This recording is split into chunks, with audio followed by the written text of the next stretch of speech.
Merci, Bozolanda MKB's télévision, Bozali Ebele, Bozali Penza Kokomela Biso, Tozo Monaba message Nabino. En tout cas, et c'est Mingi Kotanga Bino, et Nazo Tanga Bino vraiment, moi Mingi, Nazo Kaba préoccupation Nabino, surtout quelques remarques. Bo Yebake, Tozali ko tenir compte na yango, Tozali Média, Oyo, Tozali ko Salam Salam Malam.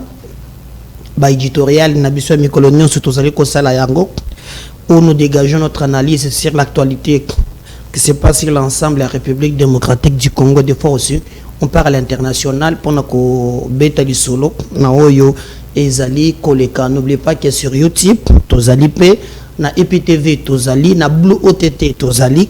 Donc d'ailleurs sur YouTube, je vous rappelle que 87 000 quelques Tozaliko Talawana, lorsque nous faisons des émissions ici, rassurez-vous que produit Nayo, ce que les Kinem KBS télévision, Bokozoa, oui, nous avons une demande et belé, Yabato, Zaliko Senga Biso, espace, nous vous rassurons que MKBS télévision, et quoi accorder bino espace, aux ana boutique, aux ana école, aux ana activité moko, il y a nzambe, aux ana publicité d'une manière générale, venez chez nous trouver l'opportunité, il y a qu'à faire connaître produit nayo et qu'on a très bien. Nos équipes continuent toujours à travailler pour nous planifier Moussala Nabiso pour être bino penza, bozala desi ata Mouké était Kombonangaï Médard Kankolongo. Je présente cette émission na Kinshasa, capitale de la République démocratique du Congo. Na Bosanité Bandeko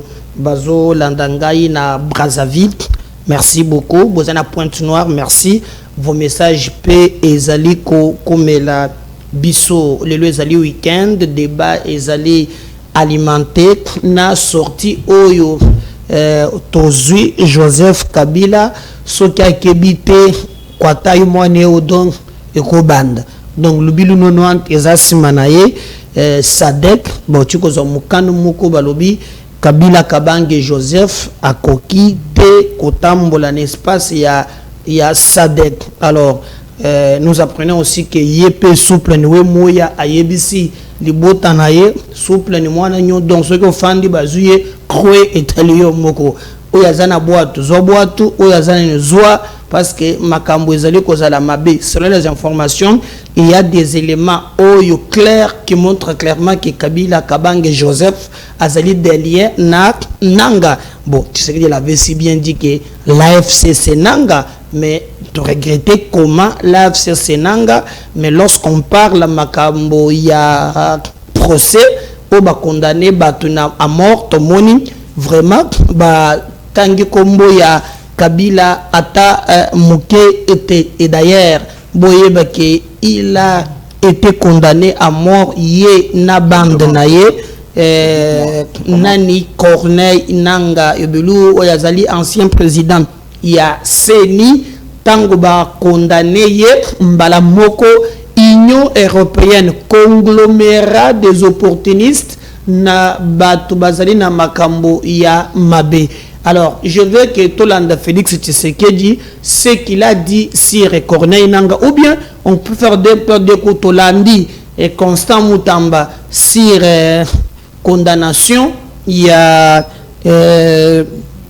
Moutamba sur condamnation, il y a Corneille Nanga, ou bien Félix Tshisekedi qui dit clairement que Nanga, ou bien AFC, Ezalia Joseph Kabila, dès que technique et que la preuve, on fera signe pour te Tolanda, pour comprendre maintenant réaction, il y a Union européenne par rapport il y a procès Oyo Elekaki en République démocratique du Congo. Si je parle le même langage, na Dondi, Azalina technique, on commence avec soit il y a justice, il y a Moutamba, soit il y a Félix. Donc entre les deux éléments balancés, on revient juste après. Je suis à votre disposition. Je ne demande que ça. Mais dites-moi, comment vais-je m'y prendre? J'ai pris l'exemple que de trois opposants.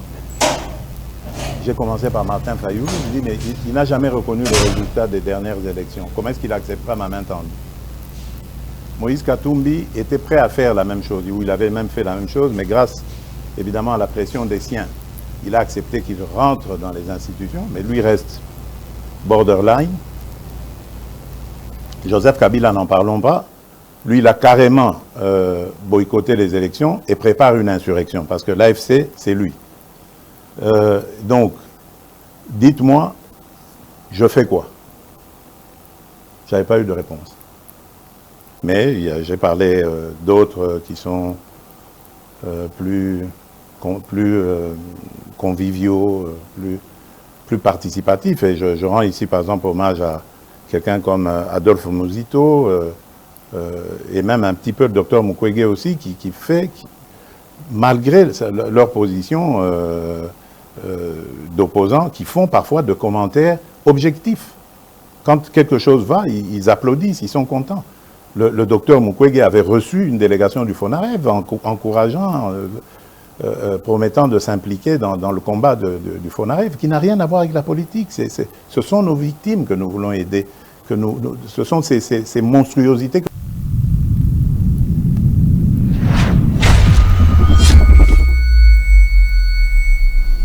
J'espère que Bolandi Félix Tshisekedi, Azali président de la République démocratique du Congo, Oyo Apesi, point de vue naye, peu à lobby, les informations en possession naye, Bomitone Mitonate, Boye Baki, AFC Wana, Ezali et Kabila. Et d'ailleurs, Constant Mutamba Azui, Mukanu Yakolobaki, Kobanda Lelo, Nanga na bande naye baza condamné à mort. Donc place Bakozwa Bango, en tout cas, et Tumbu na Bango Ezali ya Liwa.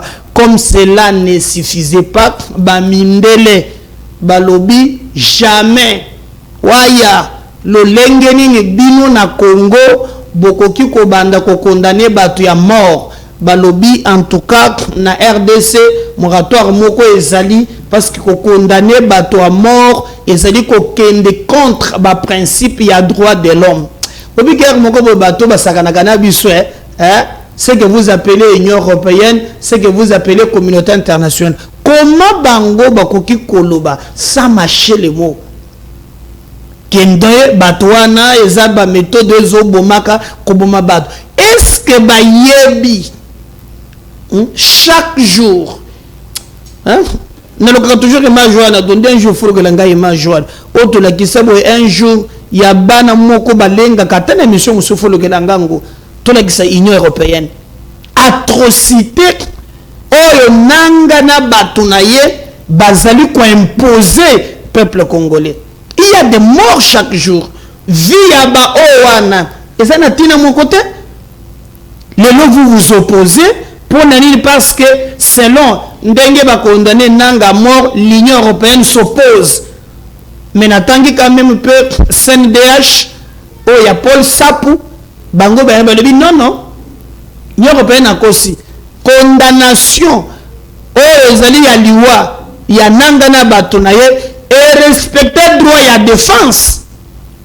Babenga ki Bango, d'ailleurs les jours où on condamne Nanga, Babenga ya Samba, il a fait l'interview le bec il va pas torquit va ça film na bango va ça ventilier et là bakoya na ba aide ya lukuta mais bazomonate combien il y a passe bazomoni sabato ezali passe na mawa comment un comportement de ce que vous appelez la communauté internationale. Donc na moya lelo boyeba ke ba mindele wana ba boyi balobi condamnation au condamné nanga na liwa et ezali ko respecter droit de l'homme te et bazali ko s'opposer nango. Donc nanga ye aboma ba mouche ou aboma kakuna wana droit de l'homme ezala kate lorsque bana moi j'ai vu image moko na mbule zo beta na kolokele bino image je vous promets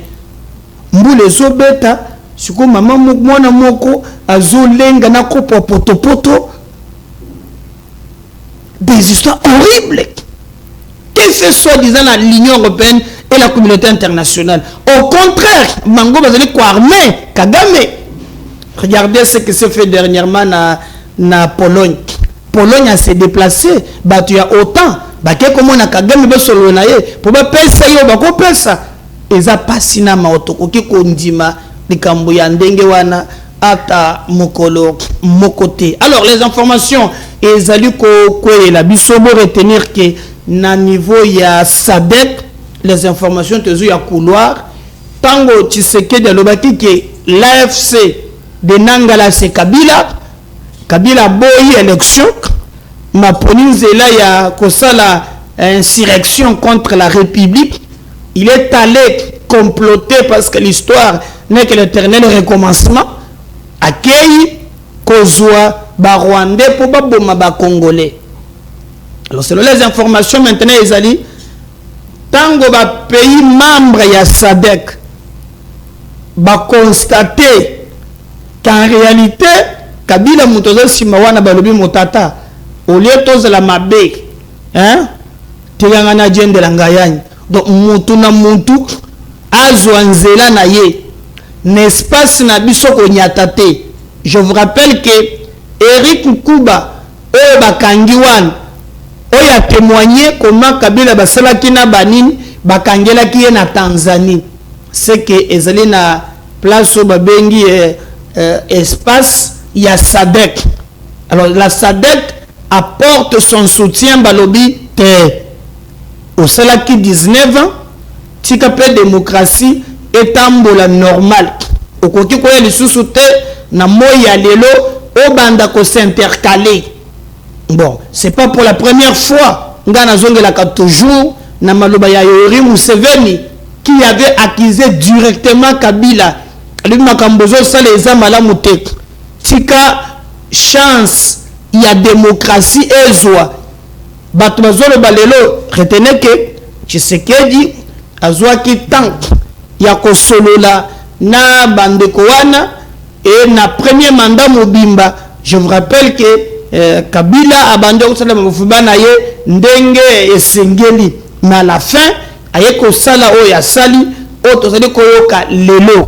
Mais na ngambu ya famille politique ya Joseph Kabila bazo wangana bazo boya yango balobi eza bongo te.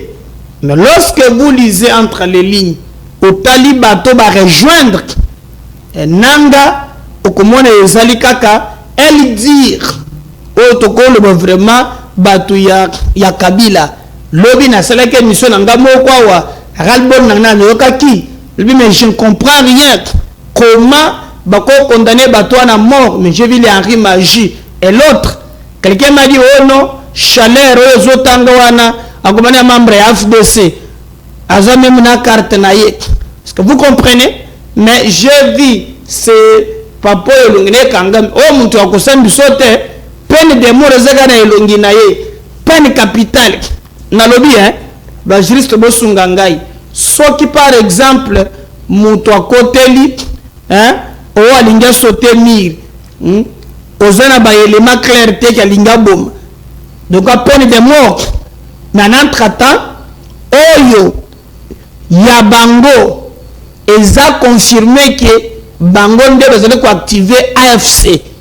Alors na confusion wana eleke belé makambo ezali kolobema de gauche à droite esengela kinde bato ba fixer opinion po bayeba vérité ezali na ngambo nini. Alors baye bazali na SADC bango balobi te Kabila pe alekisi alekisi bele bazala ka kimia mais kimia ne lobi ebele. Moi quand na bandiko kola tazalaka toujours prêt na koko ya buti mama na ngai qui s'appelait Sidonie Mbemba. Il disait toujours hein, ça c'est en espagnol, il disait ceci mai matalala ngadjilongo wel. Donc en français l'eau stagnante mangeuse donc mayo mone boujaka te wana te hein qui stagne pas de maya zaka calme wana vraiment son méki vous êtes très compliqué.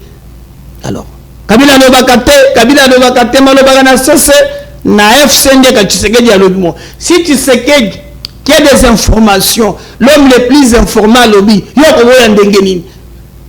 Vous voyez? Alors ça date balobi non na l'équipe suprême tema mabe biso moyen ya to kende sous de gauche à droite ezate biso tondimi kaka tokende na likambo wana ndenge ye asengi. Alors biso tokoloba nini tozo observer tozo tala bango de près tozo tala masolo ndenge bazo sala mais Sadek akokende ti wapi.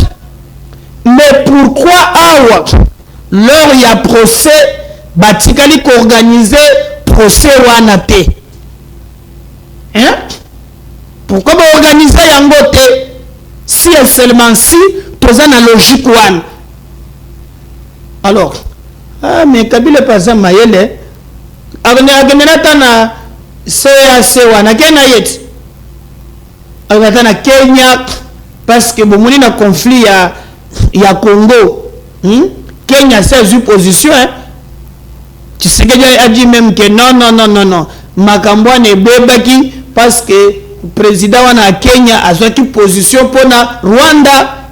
Bon azanoko baza ba ututi bazaka ba utu biloko moko bakaganya sika moko ya botemina yekuna moyen ya ba changer zate.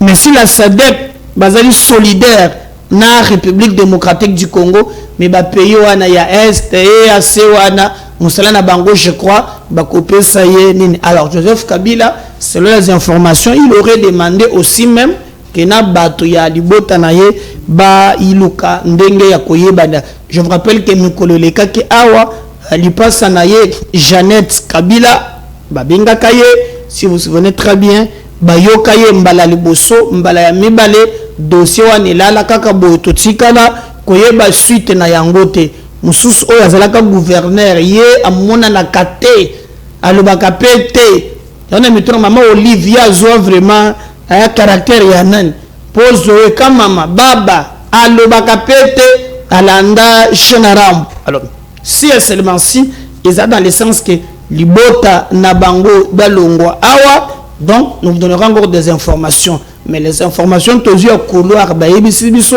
la SADC balandeli bakuti balobite Joseph Kabila azali ko jouer jeu ya bien te jeu azali ko jouer ezali ko zongisa démocratie sima. Bon par exemple na ba pays ya Maghreb ndenge tambola ki ezali mabe. Alors totala ndenge nini ekoleka pour la suite parce que les remous ezali pe ko continuer makas na ngambo ya IDPS contrairement na ba makambo ezalaki bato ba lobaki oh non Mangala soki Mangala sénateur il y a mon le président il y a Sénat pour aller candidat il y a IDPS le bilu 90 Fatia Zongi asangi sibango alobino ngai kaka na sama na ngai nazo lingate mutumoko abima lelo alobake non azali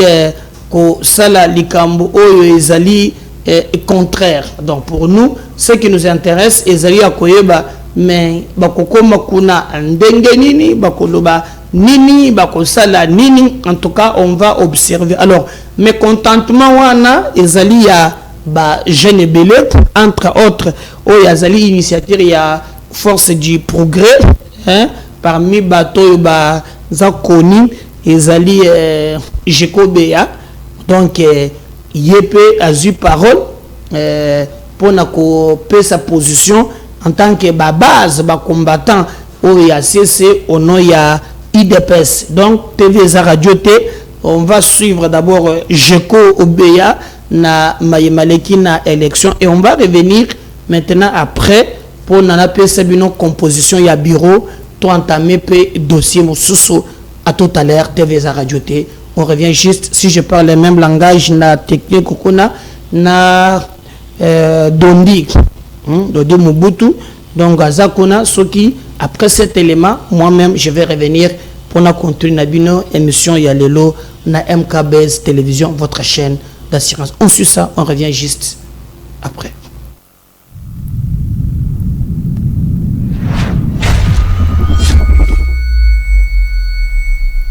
Il y a poste, il y a questeur. Je crois que il y a ici papa Sama Lokonde que Tikelio poste il y a présidence, il y a Sénat.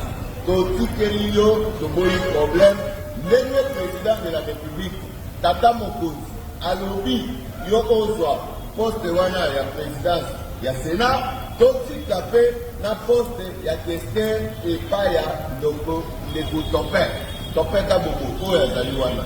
Mais tozali komona ondire bobandi nyamonyama. Bolingi bosala biso je bozwa motu moko ya Fifi Masuka botia ye place wana.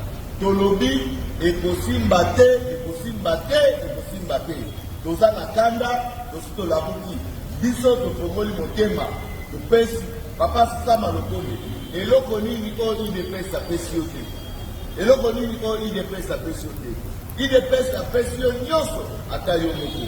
Mais olingi kosala baje mpona nini? Yango tolobi toza na kanda tokosepela te soki toyoki ke Ndeko Topeka Boko aza te. En tout cas po bokomona oyo biso tokosala. Si moto tumba bapine, toko tumba bapine. Moto so ifo pela. Toko ndima ya kote. IDPS apesi bino nini te. Poste wana soki bopesi IDPS. Mabeza wapi place wana. Papa Sama Lokonde, ozaki premier ministre awa. Est-ce que vous se souvenir naba biloko nini oyo ozaleli IDPS. Mais IDPS tobundi topesi yo primature. Mais na IDPS toza na souvenir ata ya yo ata moko te. Mais IDPS na militio yo bakombata malgré makile zotanga malgré motema pasi. Mais tondimi tosedele yo poste wana ya président ya Sénat. Mais tolobi na yo boye lokola tosedele yo poste wana yo pe talela biso poste na biso ya questeur. Tolobi yango ya poste ya questeur.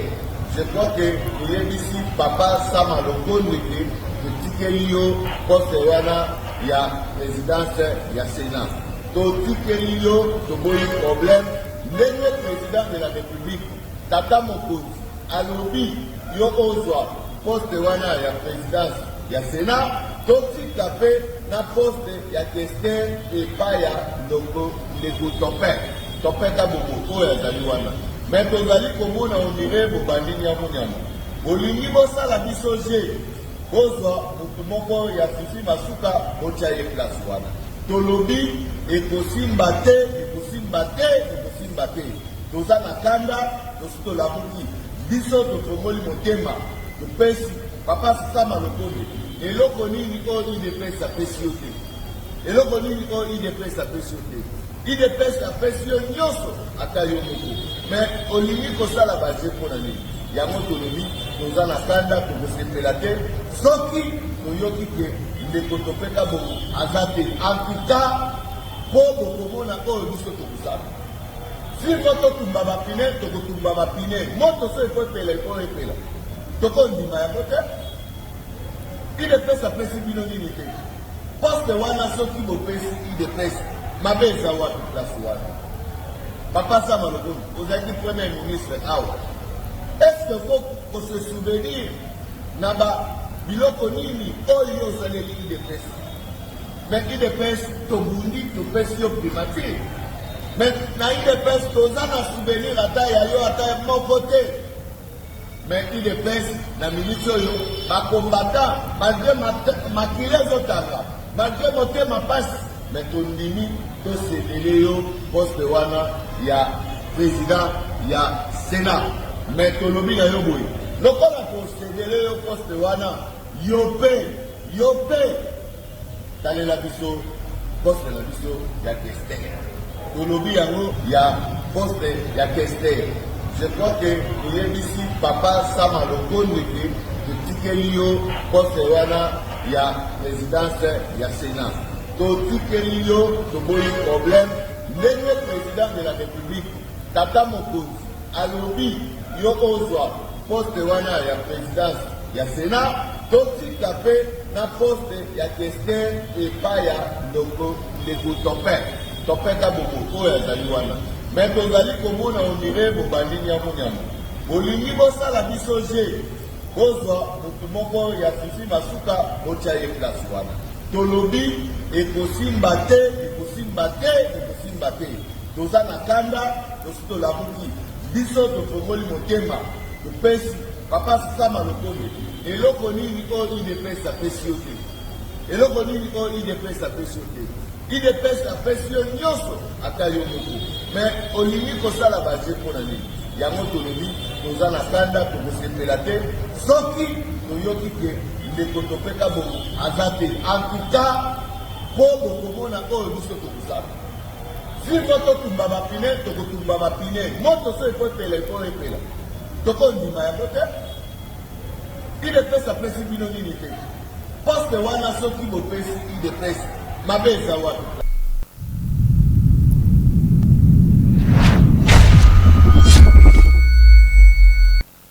Voilà, je crois qu'on a bolandi, je crois que Yazolela, à l'opinion ce que, au Goléana n'est pas nangai. Hein, Bango Basuba Tiaki Mutema, tous un peu, président Sénat Fatia Lobby, Ngai, Nazana Nzela Nabinote, donc Ngai, Nazana Batunanga Nasena Poni, au toucher Sama, au Komonanga Nzela Nayo. Donc c'est comme ça que Balongoli Idrissa, maintenant regardez comment bureau à Sénat est allé composé. Donc on a un président, on a un regroupement AB. Président Sénat, Jean-Michel Samaloukonde, candidat unique. Donc, ils ont au bazar D3. Donc, même les sénateurs peuvent copier. Or, ils ont quand même Idrissa, Sama, Mercato Fungomaki, le Fatia Kangi, na Tongo. On a vraiment, on a duel vraiment. Mais babomi. On a Sama Goliath, Sabango Kaka, Ndenge ya.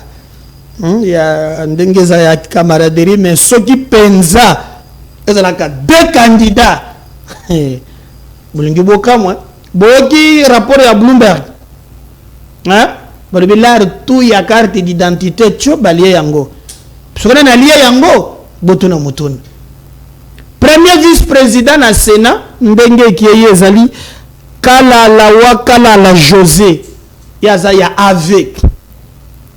Deuxième vice-président ezali Bachi Lukwebo yazanga mboso ali yakuna na assemblée yazanga koto bango ba signer contrat ti bakokufa bakolia kaka na kesi ya l'état soit beli kesi ya l'état carburant kesi ya l'état mwana okomona wono yena bana na yeba zwa ka soin. Donc aza deuxième vice-président. Rapporteur ezali ya MLC ezali Jamba Manisa Saidi ya MLC. Yé pas na chance mon nde vision ya bala ndeko ya Jean-Pierre Bemba. Po moi sina yende baboyaki as la candidat na Assemblée nationale, mais c'est que tu as perdu à gauche, tu peux le récupérer à droite. Donc ya bala na ye vision na bala nani moni alors ba jeune ya lelo zomona vision ezate. Donc qu'espère Topin Kabongo A3. Nous avons combattant pour notre Topin Balingo comme mon tout Topin. Il n'est pas un candidat quand même unique. Alors, questeur adjoint Ezali Isabelle Kalamba Waumba. Il y a AAP, il y a Tony Kanko. Donc voilà au moins Makambo Oyo Ndenge Bato Bazadiko Sala et Yango. Et nous travaillons sur ça. Pour nakope sabino vérité classe lingezonga tango bozoko ba millions ezokendaka o bali ya carte d'identité hein bali biso ya boye. Comment que tu es dans un pays où mbongo za 25 millions ya moko yibi 13 millions?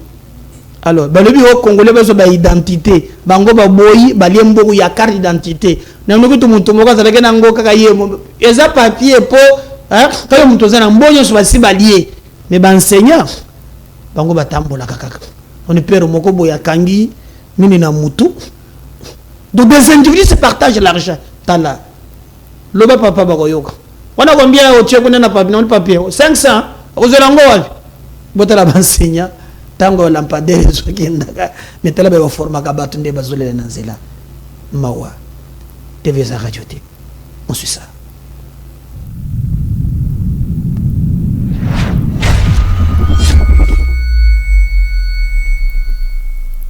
Non, il n'y a pas d'équivalence. L'équivalence dépendra du taux de dollars du jour de la paix. Ok.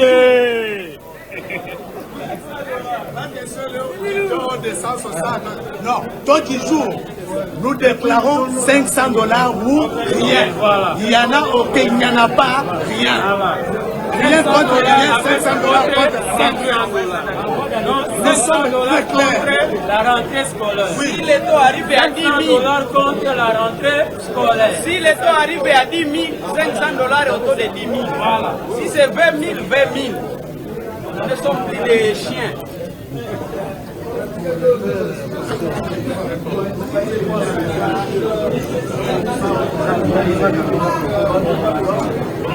$500. Si nos anciens élèves refusent, on accepte un autre montant qui doit être égal à $500.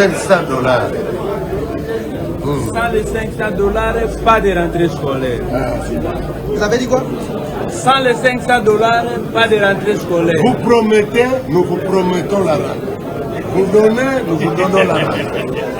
C'est ça. Vous promettez, on vous promet la rentrée. Vous donnez, on vous donne la rentrée. C'est ça le principe.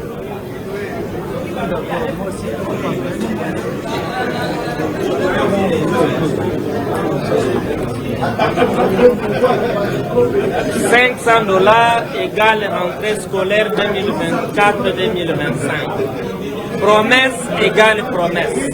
On nous promet $500, nous promettons aussi la rentrée. On paie $500, nous rentrons sans condition. Voilà ce qui va faire l'objet de la rentrée scolaire 2023-2024-2025, apaisée et sans turbulence.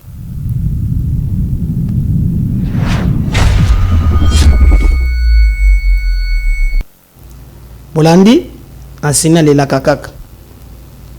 Tu sais que tanga na zamwa na muke. Moi je pensais que mbuji azata nyama moko balandaka ye. Oh base babaga bageko landa mbuji. Mbuji ngo bakanga itende chaque année balandaka ka mbuji. Un peu il y a 2 millions. Mais baye oyo bazali ko former bana na biso. Vous avez réclamé d'ailleurs m'a pris na koyamba ba tongo na ba doléance ebele ba bengi ngana ba inspecteur ya travail ba bengi ngai na tona ba dossier belé moi ya ba dossier pe na zo fongola kala mingi te l'état que na silisa na quelques couacs techniques mais je vous rassure que awa ba mbodi ko za la black te donc ba dossier de ko za la Daniel Bumba alobiye pour sala musala na Kinshasa police ko kokate faut quand même kaka na ba mbila. Mais si le gouverneur, je vais quand même vous donner un conseil. Il y a que la police va former pour la prochaine population. Il y a la police et proximité. Mais de militaires, va former pour la guerre. Mais il faut intervenir en cas de force majeure. De cohabitation, il y a un civil et il y a un problème. Donc je pense qu'il faut qu'on aille de l'autre côté. Mais si c'est pour ces deux opérations, oh il y a brisque, hein, c'est très bien. Alors, Tolanda, à quelques 5 militaires pour passer la Moussala na ville à Kinshasa, et on va terminer par cet élément.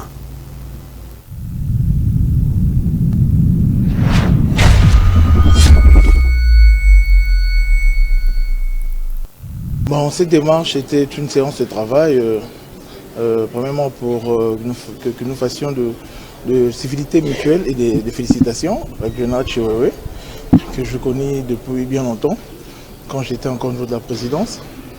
Mais également, c'était pour venir demander l'accompagnement de l'armée dans les opérations que nous allons mener sur la ville de Kinshasa. Vous comprenez que Kinshasa aujourd'hui est dans le chaos. C'est un chaos total, nous vivons une situation effroyable. Alors nous pensons que l'accompagnement de l'armée est nécessaire à ce stade. Nous savons tous que dans les grandes missions de l'armée, en temps de paix, il a la main d'œuvre adéquate pour pouvoir nous accompagner dans les réalisations de certaines choses attendues. Et là, c'était justement pour épingler la grande opération coup de poing que nous allons mener, qui consiste justement à curer nos rivières, nettoyer Kinshasa, les ensablés. Aujourd'hui, Kinshasa a plus de 3 420 000 tonnes de déchets disséminés dans 24 communes. Nous estimons que la situation est grave, raison pour laquelle nous sollicitons l'armée en vue de nous accompagner par ses corps génie militaire, le service national, tout autre corps pourra nous aider à aller de l'avant. Il y a des questions de l'assainissement, des questions de l'embouteillage, des questions de l'encadrement, la réinsertion de la jeunesse, délinquance de la jeunesse, et puis voilà, par des opérations de réinsertion, comme je le dis justement. Et nous sommes très contents parce que l'armée est très favorable et nous envisageons d'ailleurs plus loin, comme ça s'est fait sous d'autres cieux où l'armée accompagne pour pouvoir établir des protocoles d'accord et voir aussi dans quelle mesure du possible si le gouvernement central peut nous accompagner pour pouvoir élever cette ville qui est quand même le miroir de ce pays. Voilà.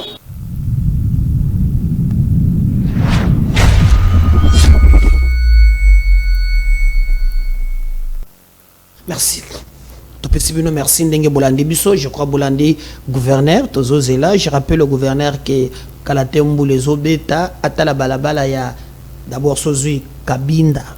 Parce que je crois qu'il y a Azali quand même na base na commune à Kinshasa, Sozui Kabinda, Ozui Wangata, Ozui Kabambar, Ozui Banzela et Belé, Mboula Yango Izo Kende, moi Izate. Tango tobelelaki na lampadaire bayo kocha lampadaire mais bache lampadaire na potopoto mbule zo banda kalate no mbule nyonso zangobila ngobila za sous gouverneur était ake ko pe manaye donc je sais pas mbula liboso ko beta hein tata mama zala na pao sumbe ba cantine asika pona moni basali nzela mokote. Je me fâche peu quand on a une réalité naie n'était guisaro bazongi se ministre ite père ba elemani ni ya zozongi se la kaye na yebite donc ce qui mbula liboso e beti na Kinshasa na yebite ba dégâts tokotanga lisusu ba mort ao mula moko ka ke beta ao ekozala songo mais gouverner c'est prévoir. Mbongongo bozozo aka bozoliaka ça passe na mao. Je vais revenir na numéro mususu na YouTube vous s'abonner na TNT ce que reprogrammer 5 pe moto musu reprogrammer na zo Mbappé ba vidéo na bino kalate to ko beteli solo ya ba commune. Merci. Bye.